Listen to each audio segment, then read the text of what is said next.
nárokových fliaž či starých vysávačov. Spievajú piesne o práci a bezpečnosti pri práci, ktorá je pomaly neraz dôležitejšia než práca samotná. Fráňo Jubík nám rečitým vrbovským nárečím prezradil, že pri tvorbe textov ho inšpirovali najmä bezpečnostné školenia, kedy si ich absolvoval ako zamestnanec jadrovej elektrárne. Je stále o čom písať, čo sa jedná práce a bezpečnosti pri práci. Máme tu vášho pána brata, ktorý sa venuje tvorbe tých hudobných nástrojov, ale môžete prezradiť našim poslucháčom, vychytajte, čo je ten jeho hudobný son rozšíril.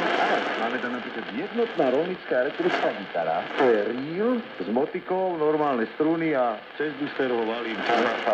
Funguje? Áno, fantázia, veľmi spokojný. Potom tam máme nástroj, že hydrofón, alebo na súde z kyseliny boritej hráme s pilníkmi, alebo moždinky, plieškobuch. To bola len taká vzorka z tej plejády. Spievate a tvoríte vo vrbovskom náreči. Mali ste spočiatku nejaké